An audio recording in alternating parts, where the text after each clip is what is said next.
দেশব্যাপী নারীদের বিরুদ্ধে সহিংসতা, নিপীড়ন, ধর্ষণ ও আইনশৃঙ্খলা পরিস্থিতির সার্বিক অবনতি এবং বিচারহীনতার প্রতিবাদে গাইবান্ধা সরকারি কলেজের শিক্ষার্থীদের মশাল মিছিল অনুষ্ঠিত হয়েছে। শুক্রবার সন্ধ্যা ৭টায় গাইবান্ধা সরকারি কলেজ ক্যাম্পাস থেকে ট্রাফিক মোড় হয়ে পুরাতন বাজারের সামন দিয়ে গাইবান্ধা পৌর পার্কে গিয়ে মানববন্ধন করেন শিক্ষার্থীরা। মানববন্ধন চলাকালে সাধারণ ছাত্রছাত্রীদের মধ্যে বক্তব্য রাখেন সাগর আহমেদ, রুবান হাসান রিয়াদ, মোজাহিদ হোসেন, মেজবাউল হক, আমি শুধু সৌরভ সহ একজন অন্যান্য। সাধারণ শিক্ষার্থী হিসাবে নয়, আমি বাংলাদেশের একজন নাগরিক হিসাবে বলতে চাই, এই ধর্ষিতদের ধর্ষক হিসাবে প্রমাণিত হওয়ার পরেও তারা জেলখানার ভিতরে কিভাবে খানাপিনা করে এখনো বেঁচে আছে।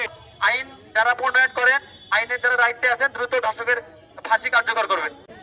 ধর্ষকের বিচার যদি সঙ্গে সঙ্গে হয়, তাহলে যদি 4টি বিচার জনসমক্ষে হয়, তাহলে মনে হয় না আর কোনো ধর্ষণের শিকার আমার কোনো বোন হবে, আমার কোনো মা ধর্ষণের শিকার হবে।